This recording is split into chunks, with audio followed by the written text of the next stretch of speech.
നമസ്കാരം.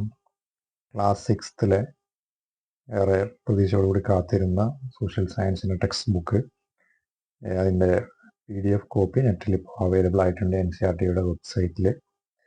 പുതിയ ടെക്സ്റ്റ് ബുക്കും പഴയ ടെക്സ്റ്റ് ബുക്കും തമ്മിൽ കമ്പയർ ചെയ്യുമ്പോൾ ഒരുപാട് മാറ്റങ്ങൾ വരുത്തിക്കൊണ്ടാണ് പുതിയ ടെക്സ്റ്റ് ബുക്ക് വന്നിട്ടുള്ളത്. അപ്പോൾ പുതിയ ടെക്സ്റ്റ് ബുക്കിനെ സംബന്ധിച്ചുള്ള ഒരു ചെറിയ വിവരണം, ഒരു ഇൻട്രൊഡക്ഷൻ നൽകുക എന്നുള്ളതാണ് രക്ഷിതാക്കൾക്കും 6ാം ക്ലാസ്സിലെ കുട്ടികളുടെ രക്ഷിതാക്കൾക്കും വിദ്യാർത്ഥികൾക്കും അതുപോലെ തന്നെ സോഷ്യൽ സയൻസ് ഹാൻഡിൽ ചെയ്യുന്ന ടീച്ചേഴ്സിനും ഉപകാരപ്പെടുന്ന രൂപത്തിൽ ഒരു ചെറിയ പുതിയ ടെക്സ്റ്റ് ബുക്കിൻ്റെ പ്രധാനപ്പെട്ട ഫീച്ചേഴ്സ് ഒന്ന് പരിചയപ്പെടുത്തുക എന്നുള്ളതാണ് ഈ വീഡിയോ കൊണ്ട് ഉദ്ദേശിക്കുന്നത്. പുതിയ നാഷണൽ എഡ്യൂക്കേഷൻ പോളിസിയുടെയും നാഷണൽ കരിക്കുലം ഫ്രെയിംവർക്ക് NEPയുടെയും NCFൻ്റെയും നിർദ്ദേശങ്ങൾ പാലിച്ചുകൊണ്ടുള്ള ഏറ്റവും പുതിയ ടെക്സ്റ്റ് ബുക്കാണ് ഇപ്പോൾ വന്നിട്ടുള്ളത്. നമുക്ക് ആ ടെക്സ്റ്റ് ബുക്കിൻ്റെ പ്രധാനപ്പെട്ട ഫീച്ചേഴ്സ് എന്തൊക്കെയാണെന്ന് നോക്കാം. ഒന്നാമതായി 5ാം ക്ലാസ്സിന് ശേഷം 5ാം ക്ലാസ് വരെ സോഷ്യൽ സയൻസ് എന്നുള്ള ഒരു സബ്ജക്റ്റ് ഇല്ല. ഇന്ന് CBSE സിലബസ് പ്രകാരം EVS ആണ് നമ്മൾ പഠിച്ചുകൊണ്ടിരുന്നത്. ഇനി ഈ വർഷം മുതൽ this year you will be studying social science for the first time. ആദ്യമായിട്ട് നമ്മൾ സോഷ്യൽ സയൻസ് എന്നുള്ളൊരു സബ്ജക്റ്റ് സെപ്പറേറ്റ് ആയിട്ട് പഠിക്കാൻ പോവാണ്. This field help us to understand ourselves, the land and the people around us. നമുക്ക് ചുറ്റുപാടുമുള്ള ആളുകളെക്കുറിച്ചും നമ്മുടെ ഭൂപ്രദേശങ്ങളെക്കുറിച്ചുമൊക്കെ പഠിക്കുക എന്നുള്ളതാണ് ഈ സോഷ്യൽ സയൻസിലെ പ്രധാനപ്പെട്ട ഉദ്ദേശം. അതുപോലെ തന്നെ how did people live in the past, കഴിഞ്ഞ കാലങ്ങളിൽ ജനങ്ങൾ എങ്ങനെയാണ് ജീവിച്ചിരുന്നത് എന്നതിനെക്കുറിച്ചുള്ള ഡീറ്റെയിൽ ആയിട്ടുള്ള പഠനം. അതുപോലെ തന്നെ what does our country India or Bharat look like, നമ്മുടെ രാജ്യമായ ഇന്ത്യ അല്ലെങ്കിൽ ഭാരതം എങ്ങനെയാണ് കാണപ്പെടുന്നത്. അതുപോലെ തന്നെ what do her mountains rivers and plains look like, നമ്മുടെ ഭാരതത്തിലെ ഇന്ത്യയിലെ പർവ്വതങ്ങൾ, നദികൾ, അതുപോലെ തന്നെ സമതലങ്ങൾ, ഇവയൊക്കെ എങ്ങനെയൊക്കെയാണ് എന്നതിനെ കുറിച്ചൊക്കെയുള്ള പഠനമാണ് സോഷ്യൽ സയൻസിൽ ഉദ്ദേശിക്കുന്നത്. ഈ പുതിയ പുസ്തകം ഇതിന് ഒരുപാട് പ്രത്യേകതകളുണ്ട്. This new text book has many features which we hope you will find interesting and fun too. ഈ പുതിയ പുസ്തകം നിങ്ങൾക്ക് നല്ല താല്പര്യവും പിന്നെ പഠിക്കാൻ ഏറെ ഇഷ്ടവും തോന്നുന്ന രൂപത്തിലാണ് ഈ ടെക്സ്റ്റ് ബുക്ക് തയ്യാറാക്കിയിട്ടുള്ളത്. As you flip through it, ഈ ടെക്സ്റ്റ് ബുക്കിലൂടെ നിങ്ങൾ ഇങ്ങനെ മുന്നോട്ട് പോവുകയാണെങ്കിൽ, അതിൻ്റെ പേജുകളിലൂടെ നിങ്ങൾ മുന്നോട്ട് പോവുകയാണെങ്കിൽ you will see colourful illustrations including pictures, maps and drawing of many kinds.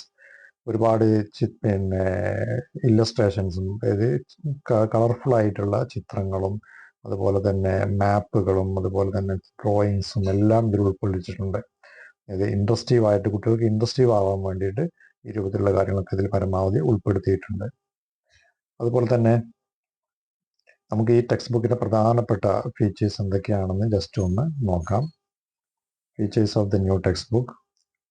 Each chapter begins with an inspiring quotation from a renowned person or text. Read it and let it stay with you. ഓരോ ചാപ്റ്ററും, ഈ text ബുക്കിലെ ഓരോ ചാപ്റ്ററും ആരംഭിക്കുന്നത് ഒരു inspire ചെയ്യും, നമുക്ക് പ്രചോദനമേകുന്ന ഒരു കൊട്ടേഷനോട് കൂടിക്കൊണ്ടാണ്. ഒരു ഫേമസ് ആയ വ്യക്തിയുടെ, പ്രശസ്തനായ ഒരു വ്യക്തിയുടെ ഒരു കൊട്ടേഷനോട് കൂടിക്കൊണ്ടാണ് ഈ ഓരോ ടെക്സ്റ്റ് ബുക്കിലെ ഓരോ ചാപ്റ്ററും ആരംഭിക്കുന്നത്.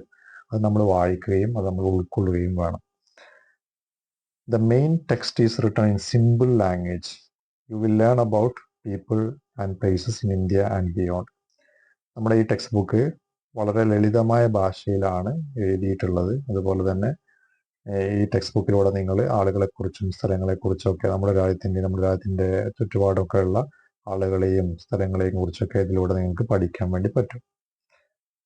അതുപോലെ തന്നെ ഈ ടെക്സ്റ്റ് ബുക്കിൽ ഉപയോഗിച്ചിട്ടുള്ള technical words are explained in the margin right next to the text. ഈ ടെക്സ്റ്റ് ബുക്കിൽ ഉപയോഗിച്ചിട്ടുള്ള പുതിയ വാക്കുകൾ, അതായത് ടെക്നിക്കലായിട്ട് ഉപയോഗിക്കുന്ന വേർഡ്സുകൾ, അതിൻ്റെ എക്സ്പാൻഡ് ഡെഫിനിഷനും കാര്യങ്ങളൊക്കെ അതിൻ്റെ റൈറ്റ് സൈഡിൽ തന്നെ ഒരു മാർജിൻ്റെ റൈറ്റ് സൈഡിലായിട്ട് എന്ത് ചെയ്തിട്ടുണ്ട്, ഒരു ബോക്സിലായിട്ടൊക്കെ കൊടുത്തിട്ടുണ്ട്. അതുപോലെ തന്നെ മറ്റൊരു പ്രധാനപ്പെട്ടത്, finally on the first page of every chapter U will find A QR code leading you to interesting videos, puzzles, games, stories and so on, which are related to the content of the chapter and will lead you to the further exploration. ഈ പുതിയ text ബുക്കിലെ പ്രധാനപ്പെട്ട ഒരു പ്രത്യേകത, അതിൻ്റെ ഓരോ first ചാപ്റ്ററിൻ്റെയും first പേജിൽ, ഓരോ ചാപ്റ്റർ തുടങ്ങുന്ന ആ പേജിൽ U will find A QR code. അവിടെ ഒരു QR കോഡ് നിങ്ങൾക്ക് കാണാൻ പറ്റും. ആ QR കോഡ് നിങ്ങൾ സ്കാൻ ചെയ്യുകയാണെങ്കിൽ ആ ചാപ്റ്ററുമായി ബന്ധപ്പെട്ടുള്ള വീഡിയോസും അതുപോലെ തന്നെ ഗെയിംസുകളും അതുപോലെ തന്നെ പസിൽസ്, സ്റ്റോറീസ്, എക്സ്ട്രാ ഇൻട്രസ്റ്റീവ് ആയിട്ടുള്ള കുറേ കാര്യങ്ങൾ നമ്മളുടെ ആ ചാപ്റ്ററിൽ വിവരിക്കാത്ത അതുമായി ബന്ധപ്പെട്ടുള്ള എക്സ്ട്രാ വീഡിയോസും പസിൽസും ഗെയിംസും സ്റ്റോറീസും ഒക്കെ നിങ്ങൾക്ക് ആ QR കോഡ് നിങ്ങൾക്ക് സ്കാൻ ചെയ്തുകൊണ്ട് നിങ്ങളുടെ മൊബൈലിൽ നിന്നൊക്കെ നിങ്ങൾക്ക് എടുക്കാൻ വേണ്ടി പറ്റും. അത് ആ ചാപ്റ്ററുമായിട്ട് അതിലുള്ള ടോപ്പിക്കുമായിട്ടൊക്കെ കണക്റ്റഡ് ആയിട്ടുള്ള വീഡിയോസും ഒക്കെ ആയിരിക്കും അതിനകത്ത് ഉണ്ടായിരിക്കുക. ഇതെല്ലാ ചാപ്റ്ററിൻ്റെയും ഫസ്റ്റ് പേജിൽ തന്നെ ഈ QR കോഡ് നിങ്ങൾക്ക് ഉപയോഗിക്കാവുന്നതാണ്. നമ്മുടെ സോഷ്യൽ സയൻസ് എന്ന് പറയുന്ന ടെക്സ്റ്റ് ബുക്ക് സബ്ജക്റ്റ് നിങ്ങൾ ആദ്യമായിട്ടാണ് ഇനി പഠിക്കുന്നത്. 6ാം ക്ലാസ് മുതലാണ് സോഷ്യൽ സയൻസ് എന്ന സബ്ജക്റ്റ് ഉള്ളത്. അതിന് ഒരുപാട് ഉപവിഭാഗങ്ങളുണ്ട് സോഷ്യൽ സയൻസിന്, പ്രത്യേകിച്ച് geography, history, political science, economics, sociology, anthropology, archaeology, psychology, അങ്ങനെ ഒരുപാട് സബ് ക്ലാസിഫിക്കേഷൻസ് ഉണ്ട്. സോഷ്യൽ സയൻസിൽ ഉൾക്കൊള്ളുന്ന അതിൻ്റെ ഡിസിപ്ലിൻസിലാണ് ഇതെല്ലാം. എന്നാൽ while you will study some of these sub-disciplines in the secondary stage, ഇതിലെ ചില ഭാഗങ്ങൾ, പ്രത്യേകിച്ച് ജിയോഗ്രഫി, ഹിസ്റ്ററി, പൊളിറ്റിക്സ്, എക്കണോമിക്സ്, ഇത് ഡീറ്റെയിൽ ആയിട്ട് സെപ്പറേറ്റ് ആയിട്ട് തന്നെ നിങ്ങൾ നിങ്ങളുടെ സെക്കൻഡറി തലങ്ങളിൽ നിങ്ങൾ പഠിക്കും. പ്രത്യേകിച്ച് 9, 10 ക്ലാസ്സുകളിലൊക്കെ നിങ്ങൾ അത് സെപ്പറേറ്റ് ആയിട്ട് തന്നെ പഠിക്കും. ഇൻ ദ മിഡിൽ സ്റ്റേജ്, ഇപ്പം നിങ്ങൾ ഇതിൻ്റെ മിഡിൽ സ്റ്റേജിലാണ്. നാഷണൽ എഡ്യൂക്കേഷൻ പോളിസി പ്രകാരം നിങ്ങൾ ഇതിൻ്റെ മിഡിൽ സ്റ്റേജിലാണ്. ഈ മിഡിൽ സ്റ്റേജിലുള്ള നിങ്ങൾ we have avoided this classification. Instead we have opted for 5 broad themes. Middle സ്റ്റേജിൽ ഇത്തരത്തിലുള്ള ജിയോഗ്രഫി, ഹിസ്റ്ററി, എക്കണോമിക്സ്, പൊളിറ്റിക്സ് എന്നുള്ള ക്ലാസിഫിക്കേഷൻ നമ്മൾ ഒഴിവാക്കിക്കൊണ്ട് we have opted for 5 broad themes. 5 തീമുകളിലായിട്ടാണ് ഈ ടെക്സ്റ്റ് ബുക്ക് ഡിസൈൻ ചെയ്തിട്ടുള്ളത്. Theme A, theme B, theme C, theme D, theme E, ഇങ്ങനെ 5 തീമുകളായിട്ടാണ് ജിയോഗ്രഫി, ഹിസ്റ്ററി, പൊളിറ്റിക്സ്, എക്കണോമിക്സ് എന്നുള്ളതിന് പകരമായിട്ട് 5 തീമുകളായിട്ടാണ് ഇത് അറേഞ്ച് ചെയ്ത് ഡിസൈൻ ചെയ്തിട്ടുള്ളത് ഈ പുതിയ ടെക്സ്റ്റ് ബുക്ക്. അത് ഏതൊക്കെയാണെന്ന് നമുക്കൊന്ന് നോക്കാം. തീം എ ജിയോഗ്രഫിയിലുള്ള പാർട്ടുകളാണ് തീം എയിൽ വരുന്നത്. തീം ബിയിൽ വരുന്നത് ഹിസ്റ്ററിയിലുള്ള ഒരു ചെറിയ പാർട്ടാണ്. തീം സിയിൽ വരുന്നത് കൾച്ചറുമായി, ഇന്ത്യയുടെ കൾച്ചറുമായി ബന്ധപ്പെട്ടുള്ള ഒരു കൾച്ചറൽ ഹിസ്റ്റോറിക് ബാക്ക്ഗ്രൗണ്ടാണ് അതിനകത്ത് വരുന്നത്. തീം ഡിയിൽ വരുന്നത് ഗവേണൻസ്, പൊളിറ്റിക്സിലെ ചില ഭാഗങ്ങൾ, നമ്മുടെ ഭരണ സംവിധാനവും അതുമായി ബന്ധപ്പെട്ടുള്ള കാര്യങ്ങളൊക്കെയാണ് തീം ഡിയിൽ വരുന്നത്. തീം ഇയിൽ വരുന്നത് നമ്മുടെ സാമ്പത്തികമായിട്ടുള്ള എക്കണോമിക്സുമായി ബന്ധപ്പെട്ടുള്ള പാർട്ടുകളാണ്. ഇങ്ങനെ 5 തീമുകളിലായിട്ടാണ് ഈ ടെക്സ്റ്റ് ബുക്ക് വളരെ അട്രാക്റ്റീവായിട്ട് ഡിസൈൻ ചെയ്തിട്ടുള്ളത്. തീം എയിൽ വരുന്ന ഭാഗം India and the world, land and the people എന്നുള്ള തീമാണ് തീം എയിൽ വരുന്നത്.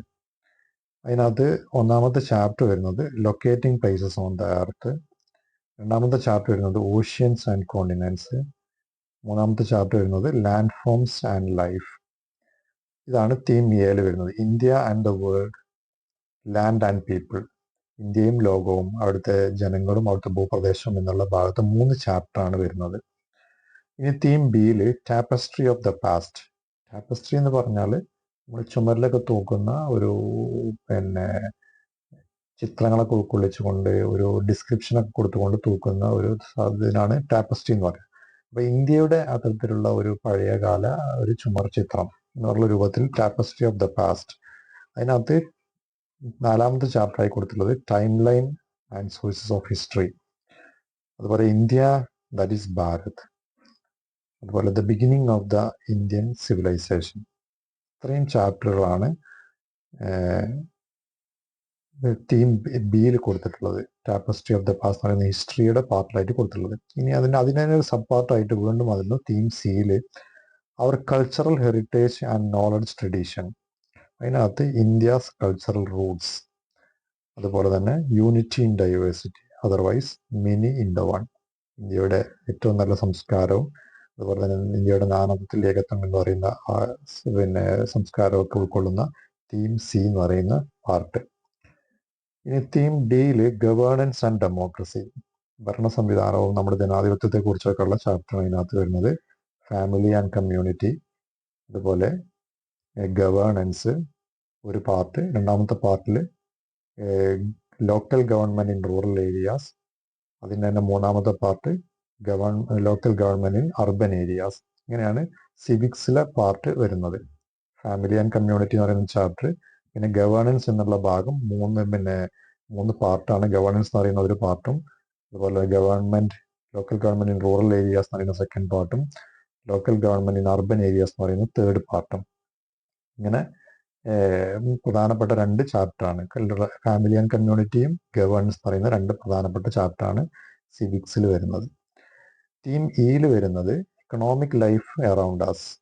ഇതിനകത്ത് വരുന്നത് ദ വാല്യൂ ഓഫ് വർക്ക്, അതുപോലെ എക്കണോമിക് ആക്ടിവിറ്റീസ് അറൗണ്ട് അസ്. ഇതാണ് നമ്മുടെ സാമ്പത്തിക ശാസ്ത്രവുമായി ബന്ധപ്പെട്ടുള്ള പാർട്ട് ഇതിനകത്തുനിന്ന്. ഇത്ര വളരെ സിമ്പിളായ, വളരെ സിസ്റ്റമാറ്റിക് ആയിട്ട് അറേഞ്ച് ചെയ്തിട്ടുള്ള 5 തീമുകളായിട്ട് അറേഞ്ച് ചെയ്തിട്ടുള്ള പാർട്ടാണ് സോഷ്യൽ സയൻസ് എന്ന് പറയുന്ന സബ്ജക്റ്റിൽ 6th സ്റ്റാൻഡേർഡിൽ പഠിക്കാനുള്ളത്.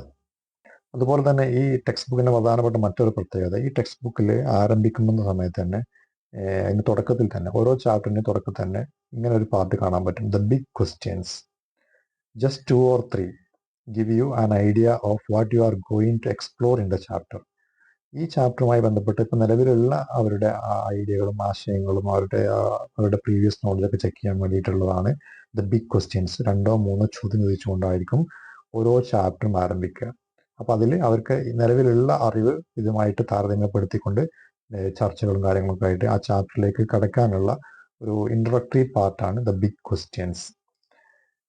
രണ്ടാമതായി ഈ ടെക്സ്റ്റ് ബുക്കിന്റെ പേജിലൂടെ നമ്മളിങ്ങനെ പോകുമ്പോൾ ഓരോ സബ് ടോപ്പിക്കുകളും കഴിയുമ്പോൾ, ഓരോ ചെറിയ ചെറിയ ടോപ്പിക്കുകളും കഴിയുമ്പോൾ നിങ്ങൾക്ക് കാണാൻ പറ്റും ലെറ്റസ് എക്സ്പ്ലോർ എന്ന് പറയുന്ന ഒരു പാർട്ട് കാണാൻ പറ്റും. ഓരോ ചാപ്റ്ററിലൂടെ നമ്മൾ പോകുമ്പോൾ പല ഭാഗങ്ങളിലായിട്ട്, ഓരോ ടോപ്പിക്കിന്റെയും അവസാന ഭാഗങ്ങളിലായിട്ട് നിങ്ങൾക്ക് ഈ ലെറ്റസ് എക്സ്പ്ലോർ എന്ന് പറയുന്ന ഭാഗം പല ഭാഗത്തായിട്ട് നിങ്ങൾക്ക് കാണാൻ പറ്റും. ആ പഠിച്ച ടോപ്പിക്കുമായി ബന്ധപ്പെട്ട്, ആ ഡിസ്കസ് ചെയ്ത ടോപ്പിക്കുമായിട്ടുള്ള ഫർദർ ഡിസ്കഷൻസും കാര്യങ്ങളൊക്കെയാണ് ഇതിലൂടെ ഉദ്ദേശിക്കുന്നത്. അതാണ് ഈ ഓരോ ചാപ്റ്ററിന്റെയും ഇടയിലായിട്ട് വരുന്ന ലെറ്റസ് എക്സ്പ്ലോർ എന്ന് പറയുന്ന പാർട്ട്. അതുപോലെ തന്നെ think about it, which propose activities in text exercise or while invite further reflections. ഈ ടെക്സ്റ്റ് ബുക്കുമായി ബന്ധപ്പെട്ടുള്ള ഈ ചാപ്റ്ററിലെ ഫർദർ ആക്ടിവിറ്റീസുമായി ബന്ധപ്പെട്ടുള്ള കാര്യങ്ങളാണ് തിങ്ക് അബൌട്ട് ഇറ്റ് എന്ന് പറയുന്ന പാർട്ടിനകത്ത് വരുന്നത്. അതുപോലെ തന്നെ ഡോണ്ട് മിസ് ഔട്ട് എന്ന് പറയുന്ന ഒരു പാർട്ട് വരുന്നുണ്ട്. Brings out intriguing or fun facts that will trigger your curiosity. കുട്ടികൾക്ക് ജിജ്ഞാസ ഉണ്ടാക്കുന്ന രൂപത്തിലുള്ള ക്വസ്റ്റ്യൻസ് ഒക്കെ ആയിരിക്കും, അതുപോലെയുള്ള ഫാക്ട്സുകളൊക്കെ ആയിരിക്കും ഇതിനകത്ത് നൽകുന്നുണ്ടാകുക. ഉദാഹരണത്തിന് പ്രൈം മെറിഡിയൻ. യഥാർത്ഥത്തിൽ പ്രൈം മെറിഡിയൻ എന്ന് പറയുന്നത് 0 ഡിഗ്രി തന്നെയാണോ, മുമ്പ് അതിനെ വേറെ ഉണ്ടായിരുന്നോ, ആ രൂപത്തിലൊക്കെയുള്ള 180 ഡിഗ്രി ലോഞ്ചിറ്റ്യൂഡ്, അതിന് ഈസ്റ്റും വെസ്റ്റും ഉണ്ടോ യഥാർത്ഥത്തിൽ. ഇങ്ങനെ ഇൻട്രസ്റ്റിംഗ് ആയിട്ടുള്ള ക്യൂരിയോസിറ്റി, കുട്ടികൾ ക്യൂരിയോസിറ്റി വളർത്തുന്ന രൂപത്തിലുള്ള പാർട്ടാണ് ഡോണ്ട് മിസ് ഔട്ട്. ഒരു റിയൽ ഫാക്ട്സുകളൊക്കെ ആ ഭാഗത്തായിരിക്കും നൽകിയിട്ടുണ്ടാവുക. അതുപോലെ തന്നെ ചാപ്റ്ററിന്റെ അവസാന ഭാഗത്ത്, ഓരോ ചാപ്റ്ററിന്റെയും അവസാന ഭാഗത്ത് ബിഫോർ വി മൂവ് ഓൺ എന്ന് പറയുന്ന ഒരു പാർട്ട് ഉണ്ടാവും. ആ പാർട്ടിനകത്താണ് ചാപ്റ്ററിന്റെ സമ്മറിയും ഫർദർ എക്സസൈസുകളും ക്വസ്റ്റ്യൻസും ഒക്കെ നൽകിയിട്ടുണ്ടാവുക. ബിഫോർ വി മൂവ് ഓൺ എന്ന് പറയുന്ന പാർട്ട്, അതിലാണ് സമ്മറിയും എക്സസൈസ് പാർട്ടുകളൊക്കെ വരുന്നത്. അപ്പോൾ ഓരോ ചാപ്റ്ററിലും the big questions, let's explore, think about it, don't miss out, അതുപോലെ തന്നെ ബിഫോർ വി മൂവ് ഓൺ എന്ന് പറയുന്ന സ്റ്റെപ്പുകളായിട്ടാണ് കുറച്ചും കൂടി പഠനം, ഡിസ്കഷനും കുട്ടികളെ എൻഗേജ് ചെയ്യിക്കുന്ന രൂപത്തിലൊക്കെയാണ് ഈ സോഷ്യൽ സയൻസ് പറയുന്ന ടെക്സ്റ്റ് ബുക്ക് ഡിസൈൻ ചെയ്തിട്ടുള്ളത്. ഇതാണ് ഇതിന്റെ first chapter. Locating places on the earth എന്ന് പറയുന്ന തീം എയിലെ 1ാമത്തെ ചാപ്റ്ററിന്റെ ഫസ്റ്റ് പേജാണ് ഈ കൊടുത്തിട്ടുള്ളത്. അപ്പോൾ നല്ല ഇല്ലസ്ട്രേഷൻസും കളറും ഒക്കെ ചെയ്തുകൊണ്ട് ആ QR കോഡും അവിടെ കൊടുത്തിട്ടുണ്ട്. ആ QR കോഡ് സ്കാൻ ചെയ്ത് കഴിഞ്ഞാൽ ഈ ചാപ്റ്ററുമായി ബന്ധപ്പെട്ടുള്ള ഒരുപാട് വീഡിയോസും ആക്ടിവിറ്റീസും കാര്യങ്ങളൊക്കെ നിന്ന് ലഭിക്കുകയും ചെയ്യും. ഇങ്ങനെ കളർഫുൾ ആയിട്ടുള്ള, വളരെ അട്രാക്റ്റീവ് ആയിട്ടുള്ള, കുട്ടികൾക്ക് ഇൻട്രസ്റ്റിംഗ് ആയിട്ടുള്ള രൂപത്തിലാണ് 6th സ്റ്റാൻഡേർഡിലെ social science text book design ചെയ്തിട്ടുള്ളത്. വൈകാതെ തന്നെ ഈ ചാപ്റ്ററുമായി ബന്ധപ്പെട്ട ഒരു വീഡിയോ ചെയ്യുന്നുണ്ട്. അത് വൈകാതെ തന്നെ അപ്ലോഡ് ചെയ്യുന്നതായിരിക്കും. We wish you an enjoyable journey through social science and its rich insights into human life and society. Social science പഠിക്കേണ്ടതിന് പ്രാധാന്യം കാണിക്കുന്ന രൂപത്തിലാണ്, അതിന് താല്പര്യം ഉണ്ടാക്കുന്ന രൂപത്തിൽ ഉള്ള ഒരു സെന്റൻസ് ആണ് ഇതിന്റെ പ്രിലിമിനറി പാർട്ടിൽ കൊടുത്തിട്ടുള്ളത്. ഏതായാലും വളരെ അട്രാക്റ്റീവ് ആയിട്ടുള്ള ഒരു ടെക്സ്റ്റ് ബുക്കാണ് കിട്ടിയിട്ടുള്ളത്. അതിൻ്റെ ആദ്യത്തെ ചാപ്റ്റർ വൈകാതെ തന്നെ അതിൻ്റെ വീഡിയോ അപ്ലോഡ് ചെയ്യുന്നതായിരിക്കും. ഏതായാലും എല്ലാവർക്കും സോഷ്യൽ സയൻസ് എന്ന് പറയുന്ന ഈ പുതിയ സബ്ജക്റ്റ് വളരെ എളുപ്പത്തിൽ പഠിക്കാൻ പറ്റുന്ന രൂപത്തിൽ പുതിയ ടെക്സ്റ്റ് ബുക്ക് വന്നിരിക്കുകയാണ്. എല്ലാവരും അതുമായിട്ട് നന്നായിട്ട് പരിചയപ്പെട്ട് നന്നായിട്ട് പഠിച്ച് മുന്നോട്ട് പോവുക. Okay, thank you.